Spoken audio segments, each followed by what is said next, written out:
Welcome to the 26th episode of the Skills Factory. Talks and ideas about skills from Europe and beyond. This is the podcast series of the European Training Foundation, the European Union agency working on human capital development in the EU neighboring countries. Today, we speak about the skills and knowledge we all need to make the green transition happen. We also are used to call them green skills. So why green skills are important and what role they will play in our daily lives? Let me introduce our guest for this discussion. Roman Boitard, European Training Foundation. Hello, thanks for having me. Thanks for being with us today. Green skills are only needed for developed, economically wealthy countries. True or false? False. Green skills are too expensive to learn and implement. True or false? False. Green skills are only relevant for certain industries such as renewable energy. True or false? False. Green skills are only relevant for the future, not for the present. True or false? False again. Most green jobs are male jobs. True or rather false? Well, that's true. For now, we're changing that. Let's tackle the most common ideas about green skills, Roman. We hear a lot from the developing countries, from the EU neighboring countries, that green skills is something for really economically wealthy countries. So are green skills only accessible for developed countries, Roman? Good question. Are they needed and accessible? If we use low, middle, high income framework, which is sometimes used to look at a country's development, then regrettably, yes. In high-income countries, the share of green skills and green jobs has grown by over 40% in the last 5 years. It's a little bit smaller for middle-income countries, and it's well below 20% for low-income ones. So for now, yes, it seems that richer countries deploy more green skills because they make it easier to access. Now, having said that, irrespective of economic growth or strength, all countries rely on a thriving economy to sustain their social development. And today, this requires shifting to a clean, circular economy for multiple reasons. First, countries have signed up to the Paris Declaration and must achieve carbon neutrality in the next 2 decades. Secondly, the environmental impact of most economic activities must be controlled in order to preserve biodiversity and forests and keep rivers clean. Most economic activities rely on a healthy environment: farming, tourism, construction. So the status quo is simply not an option because climate change will render economic activities harder with time. Ask a construction worker how they feel about working on a day where the temperatures are above 35. Or ask farmers, how will they grow food with less and less water? Are there any calculations of what will happen if we are not developing the green skills? So the other way around, how expensive it is going to be not to develop them? Yeah, that would be the costliest scenario, the status quo. But there's been various projections that look at how economic activities will become increasingly hard to conduct with the rising sea level, with the rising temperatures, with decreasing precipitation, stronger weather events, etc., etc. All these consequences of climate change make work harder. So not addressing it would be by far the costliest option. Is it correct to say that to acquire green skills, it's quite a costly process itself? So green skills are too expensive to learn and implement? Well, first of all, there's no plan B. So we must collectively shift to green economies, or we will lose decades worth of socio-economic development, not to mention a decent future for our children and grandchildren. So no cost is too high. That would be the first part of my answer. But you can add that apart from a very few exceptions, all countries have signed up to the Paris Declaration, which requires achieving net zero emissions by 2050, which in turn requires the decarbonization of all economic sectors. And this cannot happen without skills. So from a country perspective, developing green skills and competences, you could call it a fundamental building block of their net zero ambitions, as well as an integral need for their economies to remain competitive and integrate the global value chains. So education has a cost. We all know that, but it is also the best investment any country can make to ensure that its human capital is geared to work and thrive in a green economy. From a business perspective, even SME perspective, the goal is to remain competitive by providing services that consumers are willing to pay for. And increasingly, consumers seek services and products from greener businesses. So even small businesses need to consider the environmental impact in order to remain relevant. And this is best achieved by developing a better, more in-depth understanding of sustainability green skills. And finally, from an individual perspective, green skills are growing in demand in an exponential manner. Your education must include sustainability and ideally some technical green skills too to help you remain competitive on the labor market. Everyone should acquire green skills, right? But somehow it maybe is easier in the formal education system because you can include certain elements into the curriculum. What about adult learning? How can we make sure that adults will acquire those skills? Maybe the employers should take part in it, the employers should incorporate these training programs, or what is the way forward? The green transition has a number of impacts on the labor market. So we have some emerging new jobs, typically the renewable energy sector jobs, which are new, that did not exist 10 years ago. And that's clearly very important. But what is more significant statistically is that the majority of traditional occupations need to integrate sustainability and some forms of green skills. Could you give us an example? An example of a job that was not considered to belong to the green sectors, but that will need to include sustainability and green skills from now on. There's many to pick from, but let's say if we just look at agri-food, you can talk about farmers. They need to produce food with less fertilizers, less pesticides. But let me use an example that I heard about recently, the example of hair salon. Now, in order for hair salons to remain competitive, they need to ensure that they try to use less resources, waste less resources, use less chemicals. We all know that cosmetics is one area where there's lots of chemicals that get wasted in the sewage system. In the future, a hair salon will need to understand these and try to find solutions to treat the client's hair with products that are less chemical. And also, you can actually recycle human hair once it's been cut. I was not aware of that. But I read about this hair salon that does that. So they keep all the hair rather than throwing it away and use it in the control of oil slicks, which I found very inspiring. So these are just some examples of the jobs that will need to get greener and that were not considered to be in a green sector previously. So do you think that people in these traditional professions, they understand that they will need to reskill and upskill themselves in the near future, that they need to look for training opportunities and courses to become more competitive as well? Regrettably, not enough. I mean, of course, there's many talented professionals who fully understand the environmental impact of their occupation, but it's not the norm yet. And much more needs to be done with that. In fact, ETF looks into this issue very in detail. We've conducted surveys. We've looked at the habits of adult learning throughout countries, and there's a few countries where it is basically the norm, where people regularly take on additional courses while they work. What countries are those that are performing well in this sense? The north of Europe, Scandinavia, particularly, they're the most advanced in this case. And as you go south and east, then the figures decrease.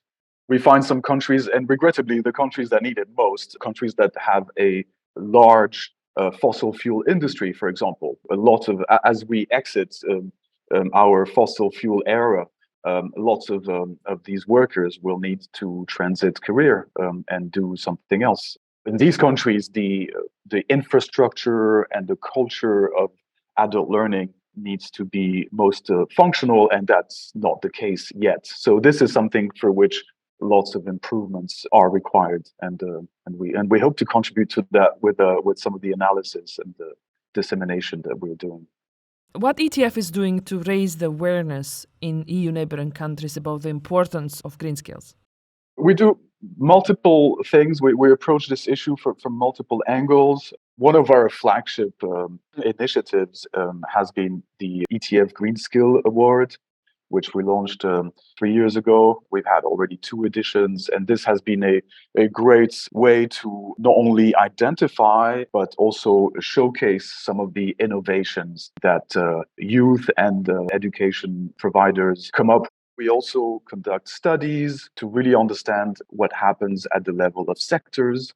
Each sector, behaves differently. And then once we have the new knowledge, we organize through our networks dissemination events to make sure that the new knowledge is not only disseminated but discussed with our partners, to make sure that our stakeholders, who include government decision makers, they can also be social partners, employers federation, trade unions, as well as the learners themselves. All these stakeholders are addressed some way or another to help them grow their awareness of what needs to be done, and most importantly, how to do it. The Green Skills Award was launched 2 years ago, and I would like to invite all of our listeners to apply. The call is open until 23rd of April, and you can become the next ETF Green Skills Award winner. Roman, when people think about green skills, a lot of them actually have the thinking of, well, this is for tomorrow, this is not for now. I will learn something maybe in the future because this is future technologies. What would you say to those people? We know the green transition is now being accelerated through both regulation and policies, government funding. We also know the demand for green skills is increasing throughout the world, and certainly throughout the European Union and its neighborhood. So green skills are required now, and their need is likely to only grow in the future. Just look up any employment, a vacancy platform, not to mention LinkedIn or any other similar platform. Look up jobs that include sustainability in their description. There are thousands. The need for green skills is now, not later. We have a decade to act.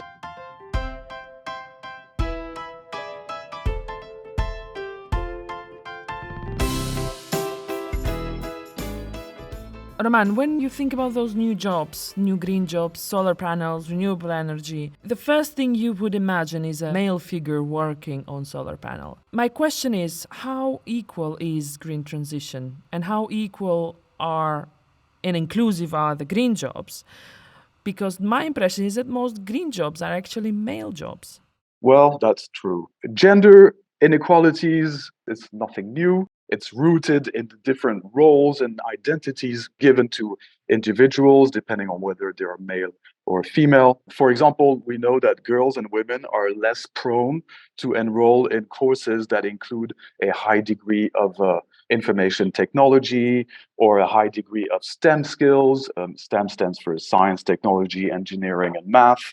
And so they're segregated in particular types of occupations, which are often vulnerable and insecure, not to mention paid less. So there is a risk that the non-green economy would pass on these issues with gender inequalities to the new and green economy and to the new labor market. Yeah, it's totally, and it's not a risk, it's happening. For example, the OECD released some data on that a few months ago, and they calculate that if you look at all the green jobs around the world, only 28% are taken up by women. Oh, wow. But that's nothing new.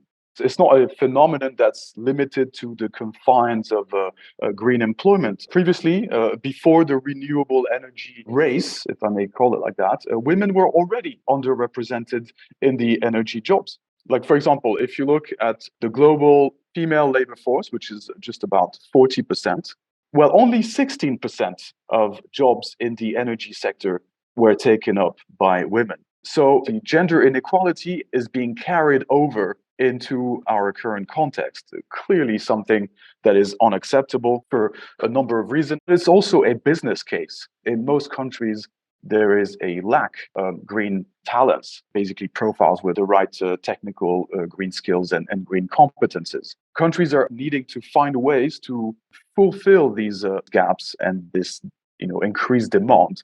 And yet women are kept out of it. If they were to include women, you would double up the number of people with the right profiles applying for these jobs. Our audience can do the math. You multiply it by two, you really mitigate a economical issue.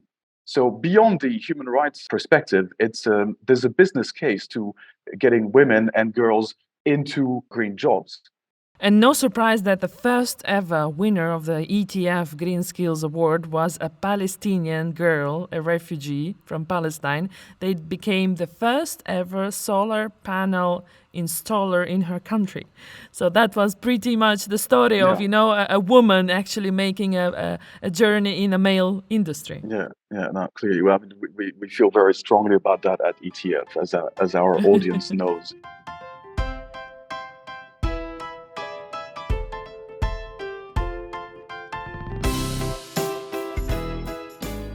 We would like to introduce a new tradition to our podcast. We'll be using the artificial intelligence to make one question to our expert. That will be, of course, related to the topic of the episode. So today we have a question from ChatGPT about green skills, and it goes for Roman. Given the rapidly evolving nature of technology and the green economy, how do you ensure that the green skills being developed today will still be relevant and in demand in the future? Okay, so if I answer this question correctly, does it mean I get to keep my job and I do not lose it to artificial intelligence? Well, kind of, yes. Okay, so I better get this right. All right, so I see two parts to this question. First, skills demand change constantly, and the main objective of education and training systems is to develop the relevant skills for a clean green economy at all stages of its development. This in turn requires skills anticipation mechanisms, because by the time you have trained the teachers, updated the learning programs, and actually delivered the courses, a few years pass between the time you identified the need for new skills and the time where the right profiles are available for recruiters. And this also relies on a functional education that goes well beyond the formal training of young people, but also considers the needs of working professionals. We mentioned it earlier, the adults. But the second part is that in order to maintain your skills profile throughout your career, the concept of lifelong learning is increasingly being used to refer to the need of workers and adults to maintain their skill sets, but also learn new skills as they become needed and relevant. So the role of lifelong learning is clear. We need high quality, lifelong learning for the green transition and sustainable development. And this includes traineeships, apprenticeships, volunteering, extracurricular activities, youth work activities, and other forms of formal and non-formal learning. So these aspects are an important part of all the efforts that come with the educational dimension of the green transition. But to make it truly sustainable and resilient, we're going to need more investments, and they need to go beyond physical infrastructure or the formal sector. They need to invest directly to support the learners of all ages, their parents, educators, their communities, as well as the non-formal and informal learning sectors. We need to equip learners with the competences needed to shape a more sustainable economy and society. Learning for the green transition needs to be transformative and interdisciplinary. Sorry, I need to use these terms because they are important in this case. Transformative in the sense that you don't simply develop new knowledge, but it transforms you to be an agent of change. And this requires that you focus on cognitive, practical, and socio-emotional skills and go beyond the mere awareness of climate crisis. You need to develop a sense of agency. This is something that we have found is really important. Just to make it sharper, do you think there is an education system that is capable following the speed of technological change? Part of the answer would be that the education system is evolving very quickly, like everything else around us. And increasingly, what you find is that some of the immediate needs of the growing demand for green skills are related to green technology. Traditionally, you would learn technology at school or in training institutions where you would be exposed to the technology, learn about it, and then move on to your working life. Now, because the green technology is developing so fast. You basically have new models of solar panels every 3 months. Same thing for heat pumps, etc. Schools are going to find it extremely difficult to keep up with these developments, and they cannot simply buy new technology every 3 months to make sure that their workshops are relevant. So increasingly what's being done is that businesses get together and put together the workshop where they deploy and maintain the equipment of the workshop so that schools around in that community can go and be exposed to these new technologies so that the learners have seen the latest technology firsthand before they even start to work. This is increasingly a model that we see developing in many countries, and that's probably part of the solution. In a nutshell, the future of green education is in cooperation between education and businesses and private sector. Is that correct? Yes, that's a very large part of the solution, and often it's referred to as private sector engagement. I would like to thank our speaker for this episode, Romain Boitard. Thank you for being with us today, Romain. Thank you for having me. And thanks again for listening. Stay tuned because there is much more to come. Goodbye.